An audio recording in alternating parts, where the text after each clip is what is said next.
ICT, agriculture, and aviation. Also, the development of the Gambia National Export Strategy 2013-2017 has been completed.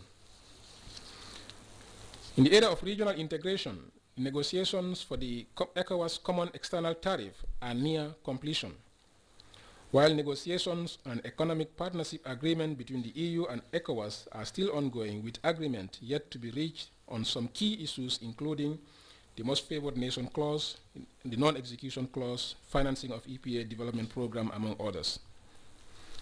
Through the Enhanced Integrated Framework program, US $2.3 million was secured from the EIF Trust Fund in February this year for a 3-year sector competitiveness project. This will provide specific support for cashew, groundnuts, and sesame subsectors through product diversification, value addition, and quality enhancement. Under the Growth and Competitiveness Project, progress is being made towards establishing a single window for business registration, as well as improved tax administration to reduce costs and delays in starting of businesses in the Gambia. To this effect, the contract for the design of a business and collateral registry system has been awarded, and the project will also provide matching grant support to qualifying micro, small, and medium enterprises and eligible private firms, as well as support targeted investments in public goods to enhance the competitiveness of the Gambian private sector. Communication and information technology. Honorable Speaker, the Africa Coast to Europe, or ACE project, which seeks to provide high capacity and reliable bandwidth by delivering direct connectivity to the information superhighway, is effectively completed, and the Gambia will host the international launching of the ACE submarine cable system on December 19, 2012. The system's acceptance certificate has been duly signed after the requisite testing by the Alcatel contractor. In the same vein, the government of the Gambia, under the ECO1 project, has started the process towards the modernization and expansion of the national telecommunications infrastructure backbone. This project will address critical connectivity gaps by complementing the ACE infrastructure and strengthening the e-government infrastructure for improved access to government services and information, especially in sectors relating to finance, trade, customs, and border control. Works, construction, and infrastructure. In its efforts to ensure sustained economic growth and employment generation, the government continues to ensure safe and reliable road networks in the Gambia, thus facilitating the free movement of goods and people throughout the country. With the heavy investments made in the construction of roads, the Mandinaba-Soma Road, when completed, will link Banjul to Basse on the south bank, while on the north bank, the Lamin-Koto-Pasimos Road is the only section holding up the entire linking of the North Bank stretch. A feasibility study and detailed design of this road has already been done, and government is seeking funds from funding agencies for the construction works to commence. On a separate but related note, detailed terms of reference for feasibility and design studies for a railway system have been finalized, and the study will commence as soon as funding is secured. Out of the 5 regional roads in the EC-funded regional road project, 4 have been completed, and the remaining road, which is Basse to Vélingara in Senegal section, is in progress, and work is expected to be complete in 2013. On the construction of the Dasilami-Marakesa-Dimbaya Road, a supervision consultant has been recruited, and civil works contract was signed in October this year. The contractor is currently mobilizing, and work is expected to commence in January 2013.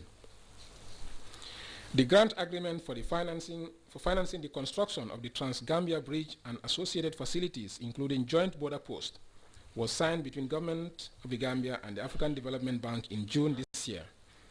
This project, when completed, will unlock many economic opportunities and facilitate movement of goods and persons within the spirit of regional integration.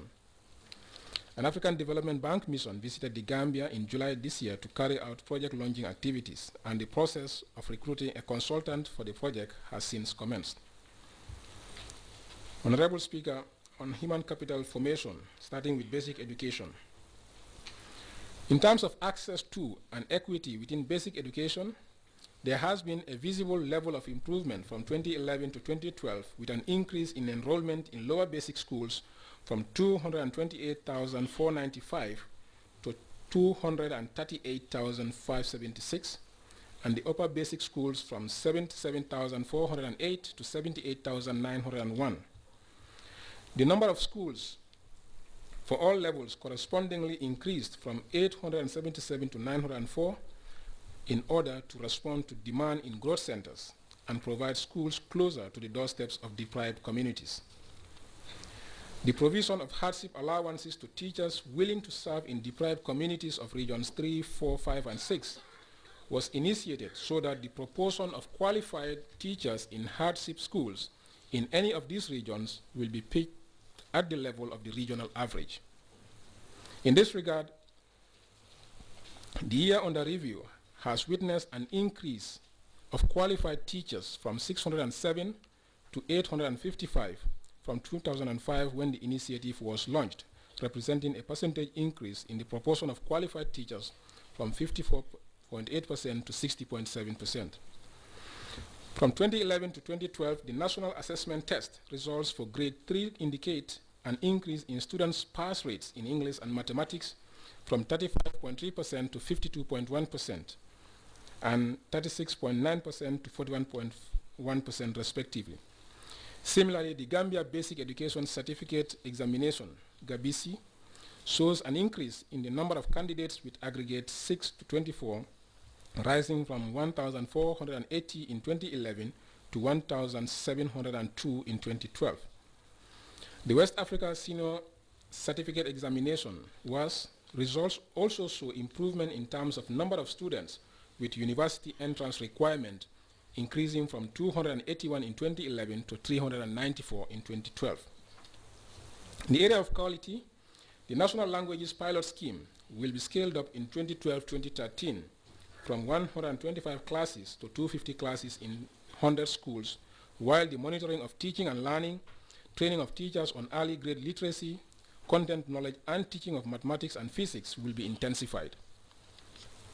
The bilingual education project, supported by the Islamic Development Bank, will contribute to the education strategy aimed at improving access, quality, and relevance of madrasa education through the promotion and strengthening of bilingual education. Higher education. Following His Excellency the President's declaration of 2012 as the Year of Science, Technology, and Innovation in the Gambia, which is as a result of the realization of the significance of science, technology, and innovation in national development, a number of activities to commemorate the year have been embarked upon, all of which should contribute